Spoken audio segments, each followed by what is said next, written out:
Bon.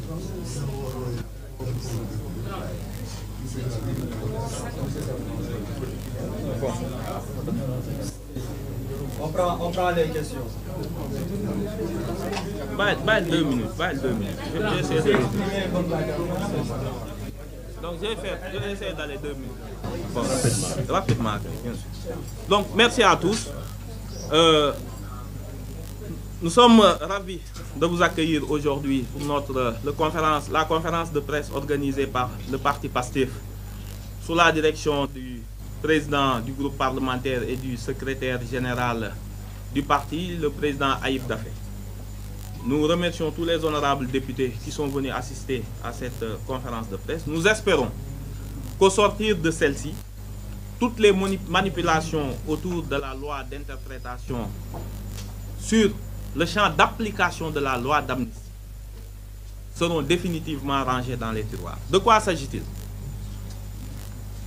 Lorsque la loi d'amnistie a été présentée en 2024, les députés de Yewwi Askan Wi et notamment ceux de PASTEF avaient posé à Madame la ministre Aïssata Tall Sall, garde des Sceaux, ministre de la Justice, qui présentait la loi au niveau de l'Assemblée nationale, qui défendait cette loi au niveau, le projet de loi d'amnistie au niveau de l'Assemblée. Est-ce que les crimes de sang, est-ce que les crimes de torture, les infractions de torture, de traitement inhumain et dégradant étaient couverts par l'amnistie? Elle a bien précisé en commission des lois, et le rapport de la dite commission est là pour le prouver, qu'aucun acte de torture ne pouvait être couvert par la loi d'amnistie. Les députés PASTEF ont pris acte de cette déclaration, ont décidé de ne pas voter contre, de s'abstenir en commission, attendant la plénière. Lors des plénières, le texte qui a été présenté a été écrit, libellé de sorte à couvrir toutes les infractions de toutes les catégories et quelle que soit leur nature. Toutes les infractions criminelles, que ce soit les assassinats, les tortures et les actes de barbarie, dans l'écriture, la rédaction de la loi semblait être couverte par l'amnistie, constituant un reniement de la ministre qui, devant l'hémicycle, a déclaré, vous le savez tous très bien, toutes les infractions criminelles de toute nature sont couvertes par la loi d'amnistie. Cela avait soulevé l'ire des députés de PASTEF et de Yewwi Askan Wi qui avaient voté contre cette loi d'amnistie. Donc ce n'était pas une loi taillée sur mesure pour PASTEF, mais plutôt pour protéger ceux qui avaient commis des atteintes graves aux droits fondamentaux de l'homme.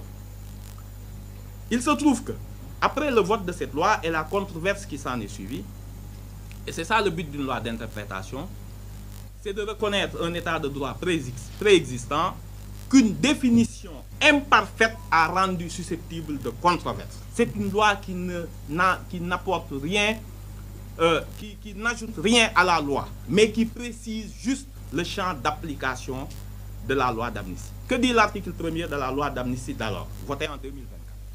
Que toutes les infractions criminelles et correctionnelles commises au Sénégal ou à l'étranger entre le 1er février 2024 et le 24 février ou 23 février 2021 et 2024, se rapportant à des manifestations ou ayant des motivations politiques, seraient couvertes par l'amnistie. C'est une formule ambiguë. Que signifie une infraction qui se rapporte à une manifestation? Dès lors qu'il peut être établi qu'il y a un lien, même minime, entre l'infraction d'assassinat, de meurtre, de torture, avec une manifestation politique, ou que l'auteur de ces infractions puisse justifier celle-ci par des motivations politiques, il peut bénéficier de l'amnistie, créant un vaste champ d'impunité des auteurs de ces crimes odieux. Il se trouve par ailleurs que le Sénégal a souscrit, ratifié des engagements internationaux, divers instruments internationaux, que ce soit la Déclaration universelle des droits de l'homme, le Pacte international des droits civils et politiques, la Convention contre la torture et les traitements inhumains et dégradants, au terme desquels les actes de torture, les atteintes graves aux droits fondamentaux de l'homme, notamment le droit à la vie, ne sauraient être couvertes par quelque loi d'amnistie. Et ça a été corroboré par toute la jurisprudence antérieure, que ce soit au niveau de la CEDEAO, que ce soit au niveau de la Cour européenne des droits de l'homme et de la Cour interaméricaine des droits de l'homme. De façon constante et concordante, ces juges africains, européens et américains ont décidé souverainement, aidés en cela par l'interprétation faite par les instances des Nations Unies, qu'aucun acte de torture, qu'aucune atteinte grave aux droits fondamentaux de l'homme ne saurait être couvert par l'amnistie. Autrement, cela engage la responsabilité internationale de l'État en question. Le pouvoir législatif ne dispose plus d'un pouvoir illimité d'amnistier toutes les catégories d'infractions, même à la suite d'un conflit armé, même à la suite d'un processus de réconciliation nationale.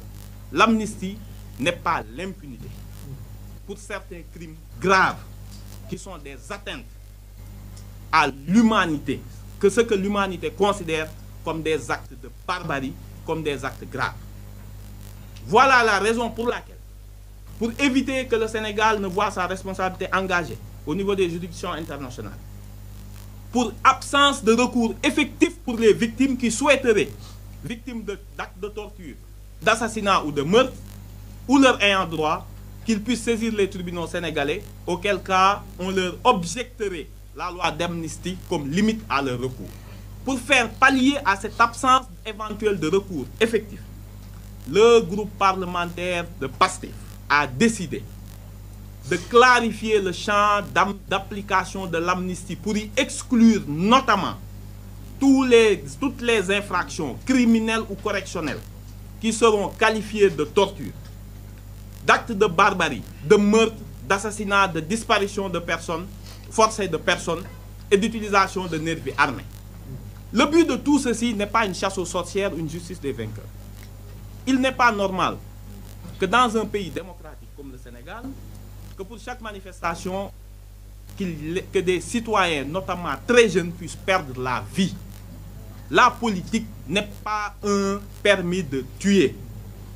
On peut contester politiquement, quelle que soit la violence de la contestation politique, l'État doit avoir la réserve nécessaire et les instruments nécessaires pour ne pas prendre la vie. La Constitution ne donne pas un droit de mort, un permis de tuer. Pour que ça ne se reproduise plus et pour que les victimes puissent avoir l'apaisement nécessaire à leur reconstruction et à leur deuil, il a paru nécessaire de rouvrir ces cas qui risquaient d'être emportés par le silence de l'amnistie.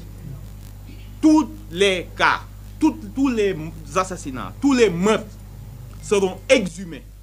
On saura qui a tué qui a utilisé des forces irrégulières, qui les a armées, qui les a financées et dans quel but. C'est ce devoir de vérité que l'on doit non seulement aux victimes, mais aussi à la garantie de non-répétition de ces crimes que le groupe PASTEF a décidé de tout mettre sur la table. Tous les auteurs d'assassinats, d'actes de torture et de meurtre, quel que soit le bord politique qui l'appartienne, qu'ils soient de l'opposition, d'antan, nous, les manifestants, qu'ils soient du pouvoir, s'ils ont commis des actes de torture, de meurtre et d'assassinat, ces gens-là ne seront jamais couverts par l'amnistie. Ça permet aux victimes d'avoir un recours effectif ici, au niveau national. Autrement, ces auteurs risquent d'être poursuivis à l'étranger parce que les conventions créent ce qu'on appelle une compétence universelle des États. Chaque État a le droit de poursuivre un auteur de torture, même si les actes de torture n'ont pas été commis sur son territoire. C'est ce qu'on appelle la compétence universelle. Étant donné qu'une loi ne peut pas déroger à des normes impératives de droit international, qu'on appelle les normes de jus cogens, nous avons voulu éviter au Sénégal qu'il engage sa responsabilité internationale en ne permettant pas, en ne donnant pas aux victimes un recours effectif au niveau local. Le but de cette loi, encore une fois, c'est d'interpréter le champ d'application de l'amnistie pour y exclure les actes de barbarie, les meurtres, les assassinats, les disparitions forcées. Je pense que c'est suffisamment clair. Bien entendu, certains ont dit, pourquoi vous n'avez pas abrogé purement et simplement? Ils confondent les notions. L'abrogation n'a d'effet que pour l'avenir. Ceux qui en ont bénéficié conservent définitivement leurs droits acquis. Ce n'est pas le but. Si on voulait échapper, nous, vraiment à des poursuites, on allait faire l'abrogation. Parce que quasiment tous les manifestants sont aujourd'hui dehors. Voilà le sens de cette loi interprétative. c'est de poser le débat sur le champ d'application de l'amnistie pour y déceler, pour y affirmer, pour renseigner sur les cas d'exclusion, les infractions qui ne sont pas couvertes par l'amnistie, pour qu'on puisse rechercher les auteurs, pour qu'on puisse les sanctionner, pour qu'on puisse... Autre chose, une des failles de cette loi d'amnistie, c'est de ne pas avoir prévu l'indemnisation des victimes. Ce qui est une hérésie. Toute loi d'amnistie, et ça c'est la jurisprudence de la CEDEAO qui le dit, qui ne prévoit pas l'indemnisation des victimes est présumée nulle. Ça a été dit en commission des lois qu'il y aurait une commission d'indemnisation, mais on ne le trouve pas dans le dispositif du texte. Et cette loi interprétative vient aussi dire qu'à côté des tiers, des droits des tiers, il sera prévu le droit des victimes. Et par victime, on entend toutes les victimes, que ce soit les personnes physiques ou les personnes morales. Ça veut dire les sociétés ou les entreprises qui auraient subi des dommages lors de ces manifestations. Voilà les deux points de la loi interprétative. Affirmer le champ d'application de la loi et prévoir un mécanisme d'indemnisation des victimes. Voilà, merci beaucoup.